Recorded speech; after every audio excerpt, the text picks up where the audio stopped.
Hello, everyone. Welcome back to my YouTube page. Hello, Bobbleheads. How are you all doing? Today, I am here with my special guests, my patrons, who will be sounding off. They are from our Patreon. So listen, if y'all want to find out what's going on over there, everyone say hey. Patrons say hey, hey girl, hey. If you all want to join the Patreon, if you want to be part of these, catch these live, then just go over to Patreon, type in Sibling Rivalry. There's tons of great content there. Monet and I are constantly dropping things. You get early episodes of Monet Talks. You get Untucked. You get full videos of our podcast. Everyone's on YouTube like, why is this only half a video? Bitch, because someone pays so that these people here are paying so that you can watch that video. They pay for the video. So everyone say thank you, patrons. Thank you, family. Thank you, cousins. Thank you, cool aunts. Thank you, siblings. Also, real quick, please go out and get my book, Harriet Tubman, live in concert. You can go to readthedragqueen.com. Yes, there is an audiobook. Yes, I narrate the audiobook. It is a book about Harriet Tubman coming back to life, and she writes a hip-hop album. It is as absurd as it sounds, but it's also really touching, very moving. It took me 4 years to write this book. It is not an autobiography. There's no stories about me and Thorgy. There's no stories about me and Monet. It is a historical fiction piece, and I'm incredibly proud of it. So please, if you have a moment, go to readthedragqueen.com. You can get it at a local bookstore. You can get it at Barnes & Noble. You can get it at Amazon. You can get it on Audible. You can get it wherever you get your books, wherever you feel the most comfortable. And with that in mind, let us get into The Traitors. I have a lot of thoughts, people. I have been thinking. I have so many thoughts. And also, I hope that the patrons are up to date on The Traitors, because if not, I'm about to spoil I mean, y'all knew what y'all were getting into when you got here. It'd be wild if you did not know why you were here. But y'all, this episode was intense. And I was going to say this. I've said it before. This is nothing new. But I genuinely think that Boston Rob is the one who ruined it for the Traitors.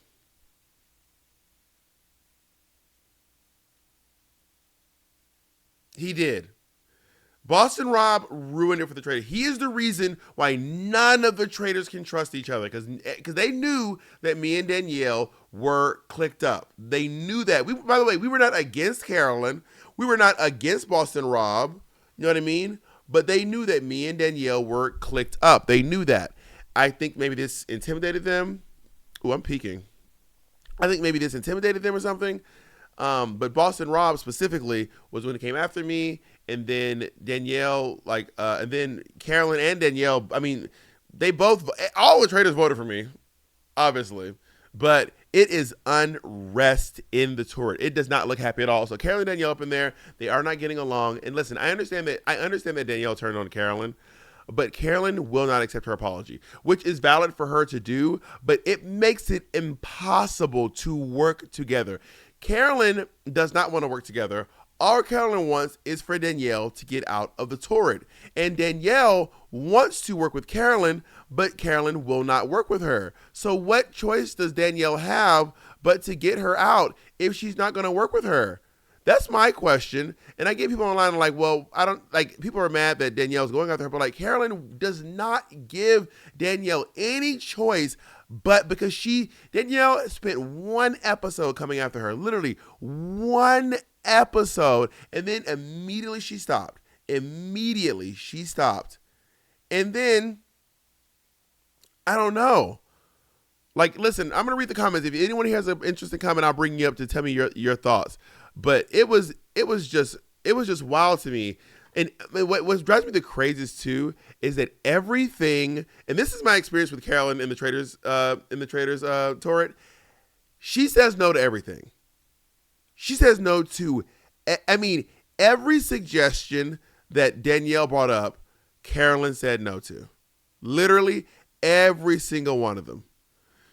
And by the way, Danielle went through almost everyone in the house. I think she said everyone except Lord Ivor. And Karen was like, no, no, no, no. But then she doesn't offer anything. So at first, Danielle's like, can we please bring in Brittany? We will not turn on you. We will work together. We will not turn on you. Right? So then, at that point, Carolyn's like, no, I don't believe you, and I'm not about to bring your best friend in here so y'all can team up on me.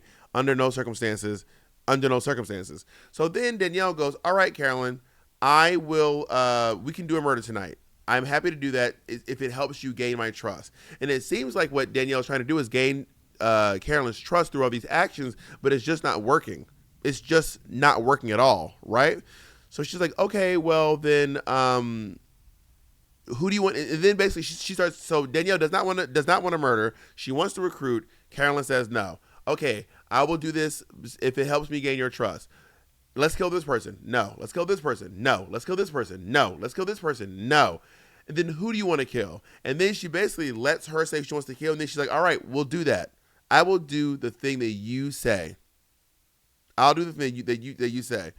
No, Danielle likes to gaslight and How is Danielle gaslighting Carolyn?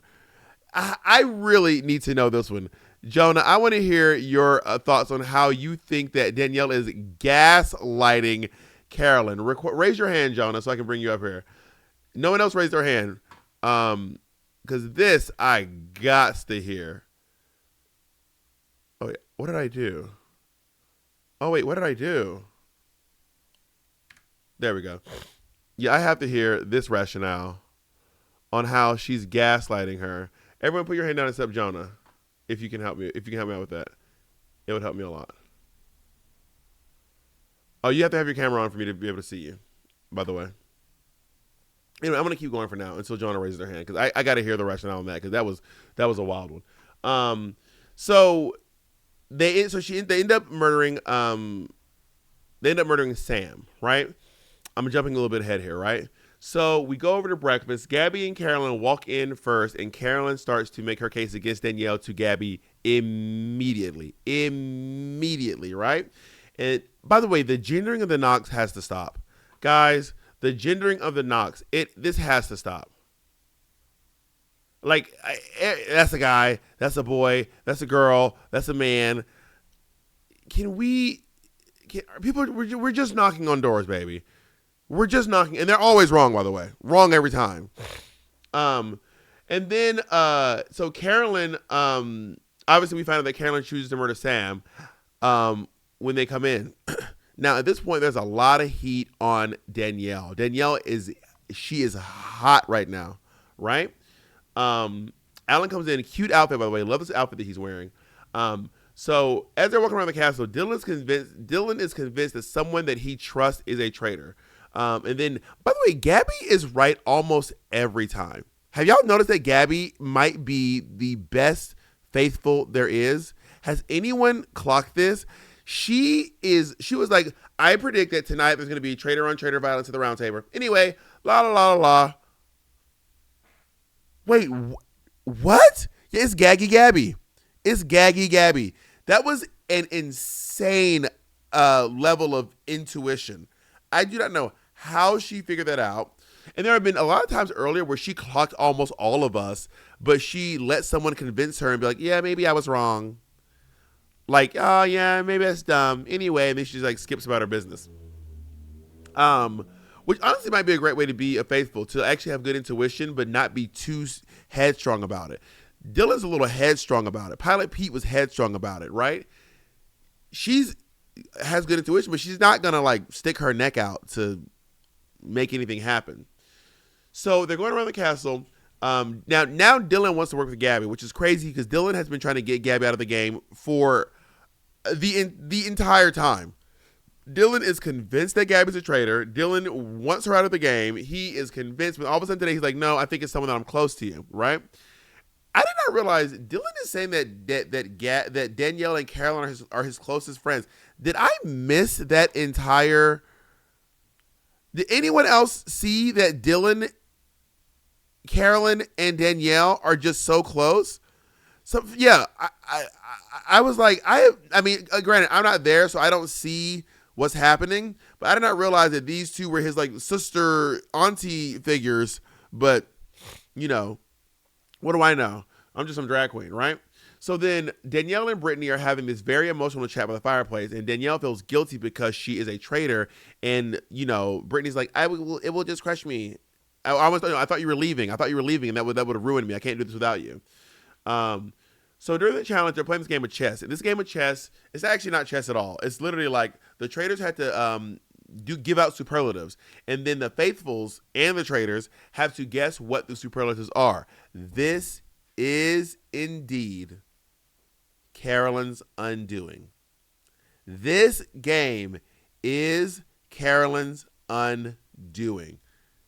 She should have just zipped to put the lips. Because I think what happened was last night when Danielle realized she's not going to work with Carolyn because Carolyn will never work with her, she was like, then I'm going to get rid of her. And she started planning last night. And this is what I was standing in the turret, and I vividly remember Danielle saying, you have to be 20 steps ahead. And Carolyn's like, no, don't be 20 steps ahead. Just work right now. And that came back to bite her in the ass because Danielle started planning. Danielle started planning down the line. And Carol was like, I'll just make it figured out in the moment and it'll be fantastic. And what's crazy is, low key, Danielle gave Carolyn the tools to beat her.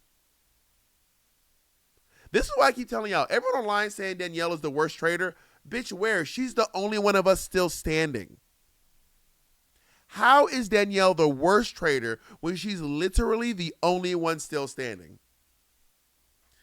That's the thing. Me and Rob were playing very similar games. Right? Danielle and Carolyn are also playing very similar games. Overreacting, really shocked, big responses. That's Danielle and Carolyn. Bob the Drag Queen and Boston Rob. Very loud, very dominant, control the round table, control the turret. We both played very, very similar games. But for some reason, Carolyn's the queen and Danielle is the most obvious, worst, dumb trader who's ever existed in the land, according to the internet. Danielle is very, very, very good at this game. So when they're doing this game, obviously Danielle and Carolyn have picked all the answers, but you guys remember Danielle is letting Carolyn take the lead because she's like, all right, you have what you want, but then she's going to use it against her because if she's not making any decisions, they can never get tied back to her. Hello, somebody. So Kate and Parvati show up, and quite frankly, they could have stayed at home. Is that shady? Like they didn't bring anything. The matching outfits were okay. But I was like, these two didn't, like, they weren't, I was like, they should have done more, made them do something. I don't know. Like, I don't know. Whatever. They look cute. At least they look cute. I like that they look cute. That was amazing. You know, I love a good look. I love a cute look. Y'all know me. So then this is where they start. So the first one, the one that got Carolyn was this fucking Tom thing. This Tom thing really messed Carolyn up. Because everyone's like, I think Dylan's the leader. And Tom was like, I think I'm the leader. And then Carolyn was like, well, let's hear Tom out. And I was like, no, it's not Tom. Dylan, we think Dylan. And Carolyn's like, no, I want to hear about this Tom thing. I really want to hear about this Tom thing. And she's being very insistent on it. They choose Dylan. It goes to Tom. And then everyone looks at Carolyn like, what the fuck was that? And then when they get back, Dolores goes, well, you were insisting on Tom. And she goes, I never said that. You remember when Carolyn said, why would I lie? Bitch, you just fucking lied. So, also, Carolyn is really, really good at, not Carolyn, Danielle is really, really good at suggesting something and then making you say it. That was really wild. She's really good at suggesting things and then you say the thing. So, for example, when she wanted them to choose, because they were going to choose Lord Ivor for who's slipping by, right? And then Danielle just said, well, we got to pay attention to what's happened recently. And then Dolores just goes, oh, well, just last night, Sierra said that Brittany was sliding by. And then, boom, $5,000. That is so impressive. That's why I cannot fathom a world where y'all are on the internet saying that Danielle is the worst trader of all time. She is literally fantastic at this game. And I don't think y'all understand how hard it is to win the traders when you go in from the beginning. It's not impossible. Danielle is right there with Sari, to be honest. Yeah, she's really fucking good. She is really fucking good. Y'all, I think y'all understand how hard it is to win the traders as a trader. The game is easier for the faithfuls, except for the fact that you can get murdered. But for the faithfuls, it is a very, very, for the traders, especially the original traders, it is a very hard game to win. Very hard game to win. So then they go into the next question, which was, who has no voice here, right? Who has the smallest voice? Carolyn's like, it's me. It's me. And everyone's like, not really. Everyone listened to you. And the Karen's like, no one ever listened to me. And she's like, and then Dolores goes, we know, girl. Which that gagged me because she goes, I'm always saying no one listened to me. She goes, we know. You say it a lot. That moment, if I would have been there, I'd have screamed. I'd have been screaming. We know. We fucking know. And then, of course, the answer ended up being right, and everyone's like, what the fuck is this? Like, what the fuck is this? But also, I imagine how annoying it must be to someone who's like, no one ever listened to me, and everyone's like, we are listening to you. Like, we are listening. we just don't believe you. You know what I mean? You know who no one listens to? Tom. No one listens to Tom. Tom be talking and folks be like, girl, if you don't shut the hell up. They don't even say shut the, they just be like, okay, Tom, sure, girl. People literally don't listen to Tom, right? So she has some heat on her because of this moment. So they're headed back, right? They're having dinner. And there's now a lot of heat on Danielle and Carolyn. So it was all Danielle in the morning. It is now switched to Danielle and Carolyn. They're going around making their cases, figuring out who they're going to talk to, figuring out who they're going to vote for, right? Everyone's trying to figure stuff out. And then as it's all happening, Danielle does that thing again. Now I want to point out this. I am a Danielle stan. I am a Danielle apologist. I know this. This is not lost on me. My takes may not be perfect. They might not be great. They might not even be right. I want to acknowledge y'all right now. I am a Danielle Reyes apologist. I am a Danielle Reyes stan. So this is going to be biased, even though she voted for me to get out of the castle. Also, by the way, have y'all realized that Danielle has voted for every single traitor to get out of the castle? I mean, so did Carolyn too. All the traitors have voted for all the traitors. I'm the only traitor who never voted for a traitor. Did I vote for Boss Rob that one time? I think I still voted for Ivor on my last time. Or did I vote for Boss Rob? I can't remember. I might be the only traitor who never voted for a traitor. Wait, did I vote for Rob? I can't remember. Okay, I can't remember. Anyway, I mean, that was intense. But I wasn't going to come for him before. That's different, though. So, as we're getting ready to go into the round table, y'all, this round table was intense. This round table was it was a circus, bitch. It was intense, okay? So, I love the line when he goes, time to sentence you to a fate worse than death, democracy. And baby, ain't America living that? Oh, baby, that was too real. That was too real, honey. A fate worse than death. Democracy. And I always said this. I banish the men at the table and I murder the women in their sleep. That was my tactic. Because getting banished is worse than getting murdered. I've never been murdered, but as someone who was banished, I assure you it sucks. It is slow. It is a slow death. It is just like Bob. You know whose banishment was the nastiest banishment I've ever seen on the show? And that I've seen. The way they got Nikki out of that game, baby, on this season, I'm talking about this season. The way they got Nikki out of this game was crazy. Her vote was so overwhelming. She couldn't even defend herself. And then they were like, I just read I read energy. You don't read energy. You don't read energy, baby. No shade. That's not energy you're reading. You guys, any of you who think you can read energy, you cannot read energy, okay? Let's just get that out in the air, all right? So, Ivor opens up, but he says nothing. And then Carolyn goes straight for Danielle. She goes straight for Danielle. And these two are having it out. Yes, Justice for Peppermint. Yes, obviously. I love Peppermint, clearly. I'm talking about this season of Traitors.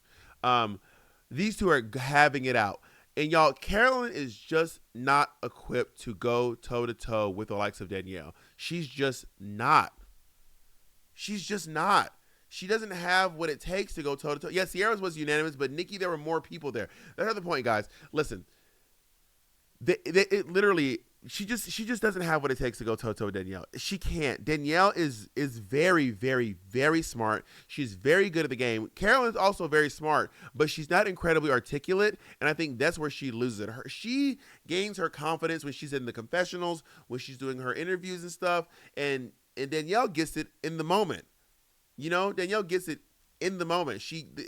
When she called her the silent killer, I think that's what fucked her up. That's what fucked her up. That got her bad. That got her real, real bad. And then shot back to Carolyn. Carolyn's like, I don't even know this. I'm at a loss for words. And I was like, baby, now is not a time to be at a loss for words. Not right now, baby. This is no time to be losing your words. You need to figure out what you're going to say, and you need to figure it out right now. Because this might be your last chance to ever say anything. Right? And Danielle is kind of doing this thing where she's like, you said Brittany's name. And the truth is, she did say Brittany's name, but not for being a traitor, because she wanted to murder her. So she's using a half-truth, which is a great way to be like, well, I'm not lying. And then I think the most damning part was when Danielle said, for the last 4 or 5 days, have I said anything about Carolyn? And everyone said no. That's when I think that was when she got her. That was when she got her, right? So then Carolyn is putting on the waterworks. To be clear, I do think that her tears are very genuine, but they did not help her. They did not help her. And then, of course, we go around the table. The deciding vote comes down to Dylan Efron, and turns out he votes for Carolyn. Carolyn is banished. She's having a very, very, very hard day. Someone said the begging of Dylan, that was bad. It wasn't a good look, but it is what it is. So then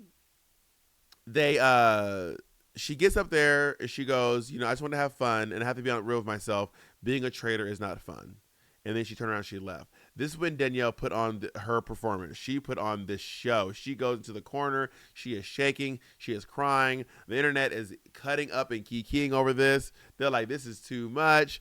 If I was her, I would say this. Every tear I ever cried on that show was real. I was just really emotional at the time. And I was like, well, I'm not going to try to stop myself from crying. I would just stop myself from crying if I was a faithful. So why would I stop myself from crying for being a traitor? So I was just crying. I was like, man, this is fucking sad. And also, I was also sad. I was low-key depressed at the time of my life when I did. I was also depressed when I did the traitors. So that probably also has a lot to do with the thing.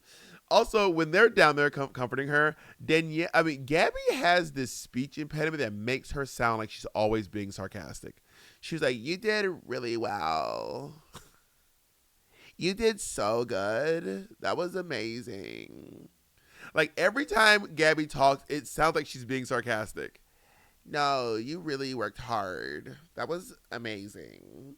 I'm like, is she making fun of me? Like, I can't tell if you think I did a good job or not. I genuinely cannot tell. Now, y'all don't know this, but Gabby was my cut up Kiki sister there. So me and Gabby never ever played the game together. But when it came to cutting up, when it came to Kiki, when it came to looking at boys, when it came to doing that kind of stuff, Gabby was my girl. Danielle was my ride or die in the game. Gabby was my ride or die at the at lunch and dinner.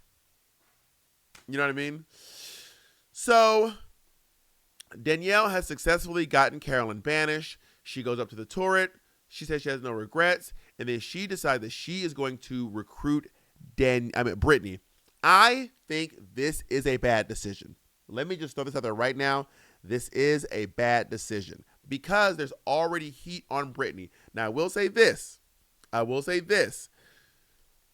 If she's comfortable throwing Brittany under the bus, she can be like, yeah, I think that you guys got that other traitor. But obviously the game's not over. There's still a traitor left. Otherwise, they'd be like, well, you got them all. No, you didn't get them all. And now, here's the thing, y'all. When it's down to the last one, it's an ultimatum. When there's one traitor left, it's an ultimatum. Either you join me as a traitor, or you get banished, or you're murdered. You join me as a traitor, or you're murdered. So no matter who she chooses, they have to accept, or they have to leave the game. So she doesn't have to worry about someone being like, "Hey, someone tried to recruit me last night." You know what I'm saying? So I would have chosen Dylan Efron because I either want him out of the game, or I want him on my side. He is the leader of the faithfuls. That's what I would have done. And if he would have said yes, we're working together. If he'd have said no, bye, bitch, I'll pick someone else next time. You know what I mean? And then I would have chosen Dolores because, in my opinion, she's the next most faithful, right? And also, by getting rid of Dylan, you can make Gabby look a little bit suspicious. Now, Gabby could be a good pick. But there's really no heat on her because I think that the only time that Dylan got a traitor right was when he suspected me. And I think that his reason for me was honestly just luck because he was just like, you're loud, so you must be a traitor. That was his only reason was like, you're really outgoing and boisterous, so obviously you're a traitor. Oddly enough, they didn't make Boston Rob a traitor, but that's a conversation for a different time. I was like, well, okay. I'm the only one who's loud? Okay, interesting. Very curious, Dylan. But anyway, that being said, so she chooses Brittany. Brittany goes down. She's probably looking at her like, girl, Danielle, lift your hood. Imagine she's like, Danielle, can you just lift your hood, please? So like we can go ahead and get this cooking, please. Or it might be nice to recruit Tom and then throw him under the bus. But I don't think you could not throw Tom under the bus because no one thinks he's a traitor. No one thinks Tom is a traitor. I don't think that would pay off in any way, shape, form, or fashion. You know? If you want to come up and talk to me real quick, if you have something to say about this, specifically about this, please don't come over here and be like, hey, would you go back on All Stars? Don't fucking do that, okay? Would you do Drag Race again? Wilson, what's going on? Oh my God, I'm so excited I got picked. I wish I had done my hair up if I knew Mitch was going to be in the Oh area. my God. Well, Mitch can't hear you, but Oh, there's someone tell him thirsting I for you, hello. Mitch. Wilson says Um, hello. You want me to describe Wilson to you? Wilson is Asian? yes, Asian, nearsighted? maybe. Wears glasses. No, I'm gonna describe Wilson and then I'll see if my description is good. Wilson looks like he's probably what are your pronouns, Wilson? He or him? He or she or Uh, there? He looks like he's about maybe 5'8", 5'9". you ate that, 5'8". I'm gonna go that Wilson is probably 145. Wait, Is that correct? yes. Like you're 145. actually. Wilson's hair is not currently done, so it's a little, it's not the hair is not giving. Um, Thank I appreciate that because when it's done up, it's a wrap. smooth skin, really smooth skin. And great teeth, great set of chompers. Oh, thank you. All right, come see if this description of Wilson was great. Oh God, I'm about to embarrass myself. I'm about to go off Yeah, camera. spot on. Yeah, spot on, right? Hey, Yeah. Wilson, how are you All doing? right, get out of here. Get out. All right, what's your question about the traders? Not a question, but I want to talk about the intense hate that Danielle is getting right now. Wilson, it drives me insane. The Danielle hate is really.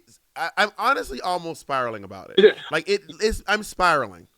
Last night, I had to take an Ambien after reading all the comments about Danielle. It got me that upset. I watch these reality shows, I'm like, okay, this person's annoying, but the death threats and people are actually, let me ask this to you, Bob. The Forrest Gump comment has gotten a lot of controversy. I I Googled to see if Carolyn was neurodivergent. It's never been confirmed anywhere, but everyone is saying that it was a really ableist comment, so they're using that as an excuse to go in on Danielle. I'm like, this is As what. someone who is neurodivergent, girl, shut up. Like I don't care. But also, maybe that's my neurodivergence. I don't always read the room well. But you said something in like, I think your first traders video that made a lot of sense. If people are not listening to you, maybe you just need to articulate yourself a little bit better. Like I don't know if that has to do with her neurodivergence or not Well, neurodivergence. that's the thing. She's always saying no one ever listens to me. But then I said, if everywhere you go, every room you're in, every TV show you've been on, no one listens to you. At some point, you have to ask yourself, is it you? That's what I'm saying. But RuPaul lost the Emmy after that episode last night. That roundtable was on fire. It was amazing. Wow, my round table found dead. Thanks a lot, Wilson. No, well, you got to eliminate it. I was I was ready to go on my Real Housewives defensive mode for you, Oh Bob. When you baby, the Housewives fans are. I would say this: the Drag Race fans are crazy, but at least they use their real profiles. The Drag Race fans are crazy. The Housewife fans are cowards. I've learned that from being on the vitriolic end of some housewives fake Twitter or Finstas or whatever you call a Finsta for a Twitter account. It's been insane. last thing, and then you can call on someone else because I've been taking a lot of time. I've been seeing a lot of Reddit comments being like, Boston Rob's game was eating. I miss him so much. I'm like, he left 4 episodes ago. Like, how is this person's game so incredible if he was the second traitor voted out? I He mean, lost the moment he came after you. well, Boston Rob kind of was a little bit like Phaedra in the fact that he was really good at defending himself at the round table. So Phaedra's gameplay was not great. What she did well was deflecting, reversing, and getting someone else eliminated instead of herself. And Boston Rob did do a good job at that. I'll say that. I think what I did well on the show is my social game was good. People loved me. People trusted me. I think what I was not great at on the show was being. I'm obviously very, very overbearing. I'm very, very, very overbearing. You know what I mean? So No. that's what my thing is. I did dominate the round table. I also dominated the turret, and I was also dominating the challenges with my loud mouth. So everywhere I was making it about me. Which is just how I am as a person. That's just it's me. You Oh, know. and that's why you're a star. You won Drag Race. You're on tour. All the girls are going on tour. No shade to them. So that's it. I love you, Bob. All right, thank you I so got much, you for Wilson. my I will go Also, off I here. just saw everyone putting soccer balls in the chat when I said Wilson. That was insane.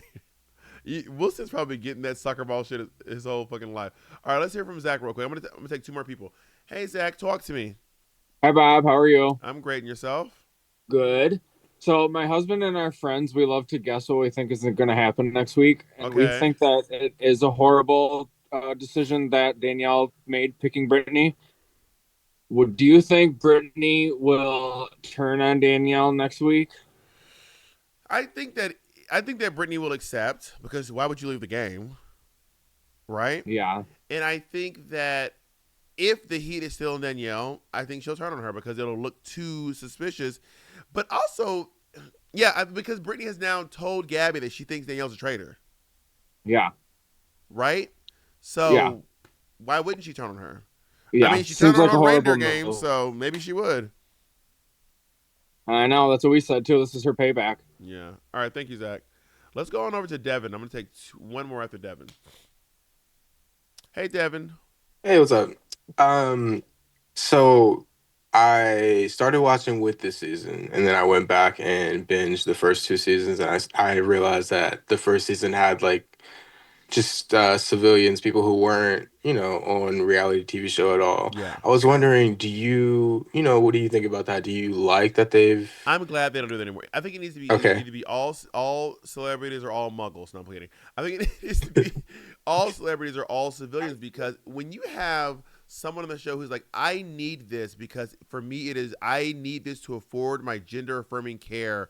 oh my And God, then someone else is like, I need this because my grandma's like chemotherapy. And someone else is like, I need this because my house is foreclosing. And you have a housewife being like, I just want it.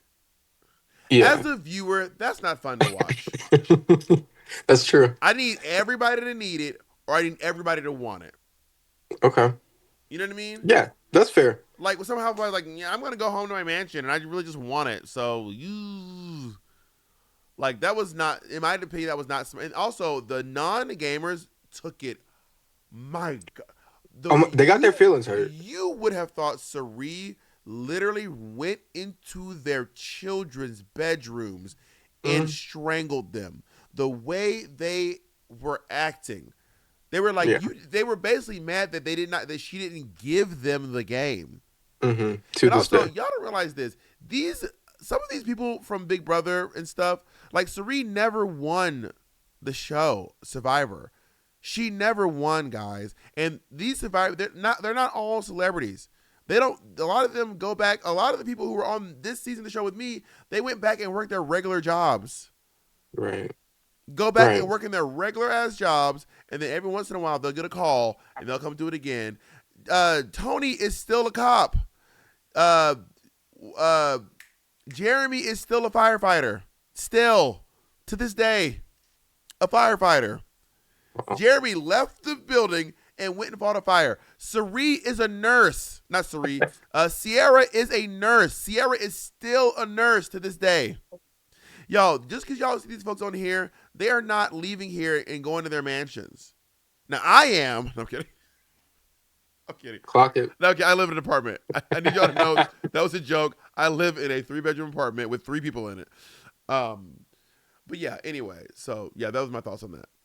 Okay. Thank you. All right, thank you, Devin. All right, I'm going to do one more. I know I want to say I'm going to do one, but I'm going to bring Harmony back because they were really sweet and helping me with my sound check earlier. Hello. Can you hear me okay? I hear you, yeah. Hey. So, like, firstly, speaking, I wanted to point out that, like, obviously all the hate that Danielle's getting is unacceptable, but I also feel like part of that we have to clock up to like the show. I feel like the show is like a major issue here because like when you watch like you were saying before on your live, like and I've been watching the after like, oh, this is the person who was banished, this is the person. All of those people go, Danielle? Like they're all shook when they see that Danielle, and Thank they're all shook you. when they see Carolyn. I've been They're all I've been saying shook. this. So Danielle is getting a like it's so obvious edit, right? And Yes. everyone's like, "Whoa!" I mean, there have been a few people, Jeremy, and someone else like I know. I think Gabby also several times No, has. someone else who got banished or eliminated or murdered was Oh, like, I knew, but most folks were like, "Wow, Danielle, this is crazy." No, it was Chriselle. Chriselle knew, but yeah, most folks were like, Chriselle. "Whoa, Danielle, not Danielle, that's crazy." But the show's making it look like she's so freaking obvious, and the fact that y'all, not y'all, but y'all we're calling Danielle the worst traitor ever. Meanwhile, she is literally the last one standing. I hope that she feels vindicated. I hope that tastes delicious, and I hope that the people who were saying she's the worst, I hope your words taste like vinegar dipped in shit. But I'm gonna also be honest, like when I was watching and it was very clear it was gonna be like Carolyn versus Danielle, I've seen Carolyn's Survivor season. It was the first one that I watched. And like anyone who's seen her season knows that Carolyn's issue is articulating herself. Yeah, Like that is why she lost her season. So, but even knowing that, I thought it was curtains for Danielle. Not because I'm not team Danielle, but because the edit is burying her. The edit is making it keeps cutting to people saying, why would Danielle give up the shield? Why would da da da da da? And it's like clearly people aren't believing that. So like I'm mad at the people who are mad at Danielle, but I feel like one, Big Brother people in the past, you know, the Dans and stuff like that, like have not done well. So people are jumping at the, oh, here's another Big Brother legend not doing well. Oh, she's not doing well. Oh, Big Brother people are bad. I feel like yeah, that's one part. And second part, like, why are they burying her like this? You know what I mean? yeah. All right, thank you, Harmony. Um, Also, something I would say too, if you ever asked why I wanted to get all of the housewives out, this is why. You don't have to worry about the Survivor people. They hate each other. You don't have the Survivor people. They hate each other because some of them have stopped the other ones from getting their dreams and winning their $1 million prizes or their $2 million prizes. You don't have to worry about brother. They hate each other. The Housewives, no one from Housewives has ever stopped anyone else from Housewives from winning $1 million. Maybe you got a drink thawing on you, but you were friends again by the time y'all got paid because you all got paid the same or got paid nicely. So I say break up the Housewives immediately. I don't care if I was a faithful or a traitor. They are too strong of a voting bloc. They are too. They have too much power, and that power can be yielded very, very, very dangerously. So if they think the wrong person is a traitor, that person's gone no matter what. And if one of them is in the turret, that one is really going to have the power to do some real damage because they can be manipulating the other ones. And we saw that with Phaedra. So let me tell you right now, anyone going on in the future, I'm going to tell you right now, rule number one, get rid of 2/3 of the housewives. If there's 4, get rid of 3. I mean, if there's 4, yeah, if there's 4, get rid of 3. If there's 6, get rid of 4. If there's 2, get rid of them both. Get rid of the housewives. It is what it is. Anyway, with that in mind, thank you all so much. I'll see you all next week. Bye-bye.